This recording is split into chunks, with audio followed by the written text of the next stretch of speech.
হোডোফাইল সব চ্যানেলে আপনাদের স্বাগত। আজ ওয়ানাডে আমাদের শেষ দিন। আজ জঙ্গলের পথ পেরিয়ে পৌঁছে যাব ওয়ানাডের অতি জনপ্রিয় সচিপাড়া ওয়াটারফলসে। তারপর বাড়ি ফেরার সময় বান্দিপুর ন্যাশনাল পার্কে দেখা পাবো কিছু বুনো হাতি। সব শেষে ঘুরে দেখাবো আমাদের ওয়ানাডের সুন্দর হলিডে হোমস্টা। আজকে আমাদেরকে বাড়ি ফিরতে হবে, তাই সকাল সকাল হলিডে হোমস থেকে চেক আউট করে পৌঁছে গেলাম সচিপাড়া ওয়াটারফলসে। পার্কিংয়ে বাইক পার্ক করে দেবার পর ফলসের উদ্দেশ্যে হাঁটা শুরু করলাম। এই ওয়াটারফলসটি মেপ্পাড়ি ফরেস্ট ডিপার্টমেন্টের আন্ডারে, তাই প্রথমেই আমরা টিকিট কেটে নিলাম। মাথা পিছু টিকিট পড়লো 65 টাকা করে, আর ক্যামেরার জন্য নিল 53 টাকা। যেহেতু এটা ফরেস্ট ডিপার্টমেন্টের আন্ডারে, তাই টিকিট কেটেই প্রথমে চেকপোস্টে আমরা চেকিং করিয়ে নিলাম। আমাদের কাছে যা যাবতীয় জিনিসপত্র ছিল যেগুলো ফরেস্ট পারমিটের মধ্যে অ্যালাউ নয়, সেগুলোকে ওরা নিয়ে ঢুকতে দিল না, বললো ফেরার সময় ওরা ফেরত দিয়ে দেবে। ওয়ানাডের কালপেট্টা শহর থেকে সচিপাড়া ওয়াটারফলসের দূরত্ব প্রায় 24 কিলোমিটারের মতো। আস্তে আস্তে সকালবেলা চোখে পড়ছিল বিস্তৃত সবুজ চা বাগান, যেটি মেপ্পাড়ি টি স্টেটস। ওয়ানাডের এটি আমার 4th ভিডিও। এইরকমই সুন্দর চা বাগান এবং ওয়ানাডে ঘুরে দেখার আরও বিভিন্ন সুন্দর জায়গার ভিডিও আমি ওয়ানাডের পার্ট 1, পার্ট 2 এবং পার্ট 3-তে দেখিয়েছি। সেই ভিডিওগুলো অলরেডি আমি পোস্ট করে দিয়েছি। ডেসক্রিপশন বক্সে লিঙ্ক দিয়ে দিলাম। আশা করি আপনাদের ভিডিওগুলো ভালো লাগবে।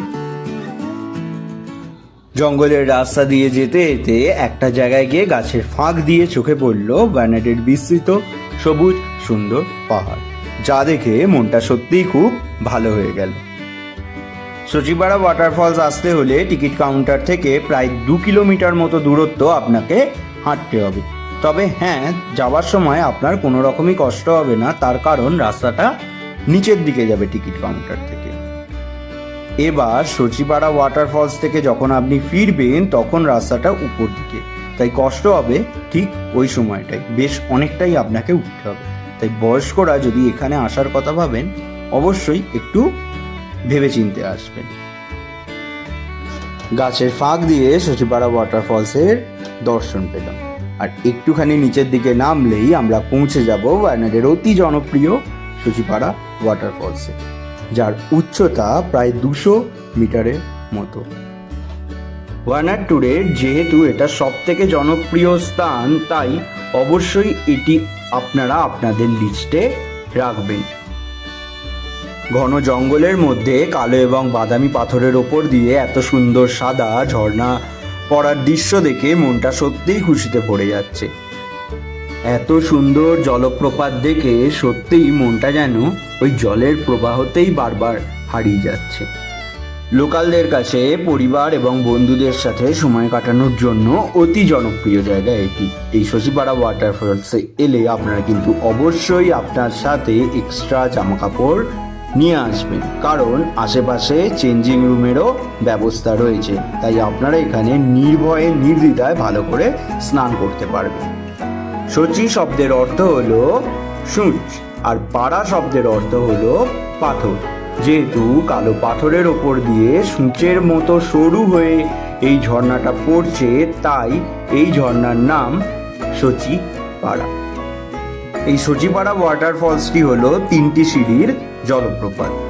3টি সিঁড়ির জলপ্রপাত মানে এটি 3টে ছোট জলপ্রপাত দিয়ে তৈরি, ক্রমাগতভাবে একটার পর অন্যটা লাগানো। এই 3টে জলপ্রপাতের প্রত্যেকের নিচেই একটা করে ছোট্ট জলাশয় রয়েছে।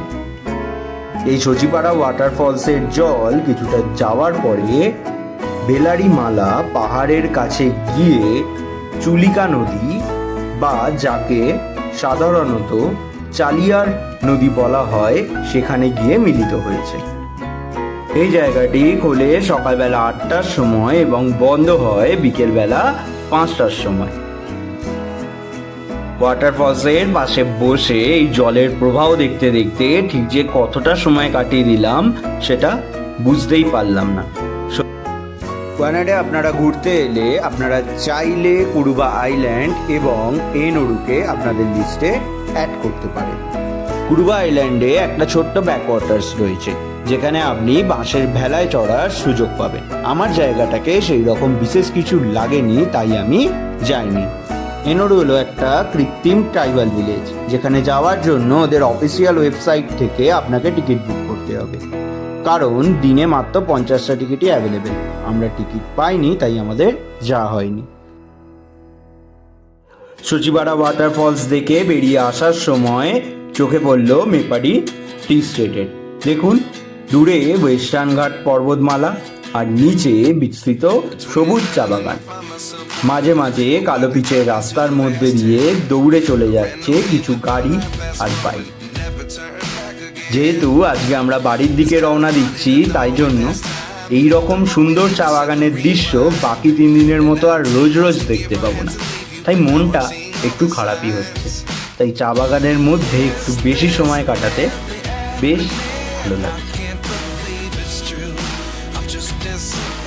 সত্যি আমার বাইক নিয়ে এই 3 রাতে 4 দিনের ওয়ানার ট্যুরে এত সুন্দর সুন্দর জায়গা ঘুরেছি, সত্যি আমার মন প্রাণ জুড়ে মাথায় সব সময় একটা সুন্দর স্মৃতি হয়ে থাকবে।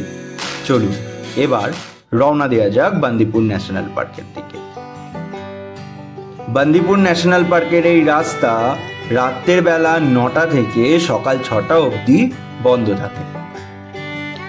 কিছু দূর আসার পর আমাদের চোখে পড়ল একদল বুনো হাতি। প্রথমে আমরা বুঝতে পারিনি, কিছু গাড়ি দাঁড়িয়ে গেছিল আমাদের সামনে, সেটা দেখেই মনে হলো যে এখানে হয়তো কিছু আছে, তাই সবাই দেখছে, তাই আমরাও দেখতে থাকলাম।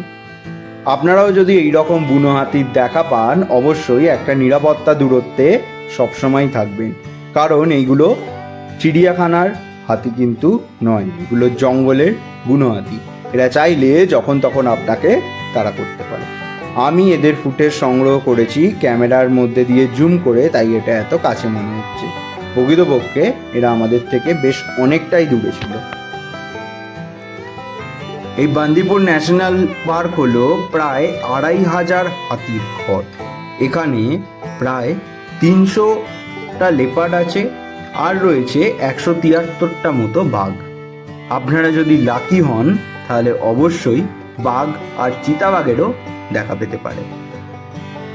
যেহেতু বাঘ আর চিতাবাঘ খুবই লাজুক স্বভাবের বন্য প্রাণী, তাই এদেরকে দেখার জন্য আপনারা চাইলে বান্দিপুর ন্যাশনাল পার্কের সাফারি বুক করতে পারেন, যার মাথা পিছু ভাড়া পড়ে 650 টাকা করে। এবং সকালবেলা এই সাফারির টাইম হলো 6টা থেকে ভোর 6টা থেকে 8টা অবধি, এবং দুপুরবেলা 2:30 থেকে 4:30 অবধি। হ্যাঁ, তবে বাঘ দেখার কোনো গ্যারেন্টি পাওয়া যায় না। হাতি আর হরিণ সচরাচর চোখে পড়ে। এখানে স্পটেড ডিয়ার মানে চিতল হরিণ এবং সম্বর হরিণ, এই 2 প্রজাতির হরিণই বেশ অনেক পরিমাণে রয়েছে।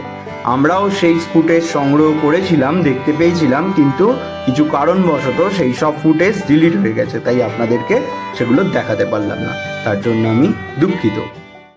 আর বেশ কিছুটা যাবার পরে আমরা দেখা পেলাম এক হাতি পরিবারে। একটা বাচ্চা হাতি আর 2টো বড় হাতির সাথে ঘাস খাচ্ছে, তাদের সাথে খেলা করছে। আহা, এত সুন্দর জঙ্গলের দৃশ্য দেখে মনটা সত্যিই আনন্দে ভরে উঠছে। আমি কখনোই এর আগে এইরকম বুনো হাতি কিংবা বন্যজন্তুর দর্শন এত কাছ থেকে করিনি। চিড়িয়াখানায় অবশ্যই করেছি, কিন্তু জঙ্গলের মধ্যে থাকা এইরকম জিনিস আমার জীবনে প্রথমবার, তাই সত্যিই খুব ভালো লাগছে। খেয়াল করলাম আকাশ কালো করে এসছে, একটু পরেই ঘনঘনিয়ে বৃষ্টি আসবে, তাই আর সময় নষ্ট না করে এগিয়ে চললাম ব্যাঙ্গালোর দিকে। প্রথমে বুঝতে পারিনি, হঠাৎ করেই চোখে পড়লো রাস্তার পাশে একটা বড় দাঁতালো হাতি ঘাস খেতে খেতে সুর দোলাচ্ছে। আহা, সে কি দৃশ্য! ওয়ানাডে ঘুরে বেড়ানোর দৃশ্য এখান পর্যন্তই। এরপরে ওয়ানাডের খাবার নিয়ে একটা সম্পূর্ণ ভিডিও আমি আমার চ্যানেলে পোস্ট করব। ওয়ানাডে আমরা ছিলাম কালপেট্টা শহরে অবস্থিত ওয়েস্টার্ন ঘাটস হলিডে হোমস্টে, যেটি প্রকৃতির একদম নিরিবিলিতে অবস্থিত। সবুজ গাছ এবং হলুদ আলো দিয়ে ওয়েস্টার্ন ঘাট হলিডে হোমসটা কিন্তু খুবই সুন্দরভাবে সাজানো। রুমগুলো খুব সুন্দর এবং পরিষ্কার। এই হলিডে হোমসের জানলা দিয়েই আপনি চেমরা পিকের দর্শন পেয়ে যাবেন, আর নিচে পেয়ে যাবেন একটা সবুজ সুন্দর কেরালার গ্রাম। সেই সব দৃশ্য আমি ওয়ানাডের বাকি আরও 3টে পার্টে দেখিয়েছি। আপনাদেরকে বাকি 3টে পার্ট দেখার অনুরোধ রইল। আশা করি আপনাদের ওগুলো ভালো লাগবে। আজকের ভিডিও এখান পর্যন্তই। ভিডিওটি সম্পূর্ণ দেখার জন্য আপনাকে অনেক অনেক ধন্যবাদ।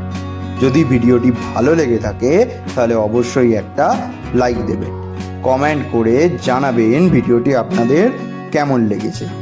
এই রকমই আরও ঘুরতে যাবার নতুন নতুন ভিডিও দেখতে চ্যানেলটিকে সাবস্ক্রাইব করুন। আপনারা ভালো থাকবেন, সুস্থ থাকবেন। দেখা হচ্ছে একটি নতুন ভিডিওতে। এখন টাটা।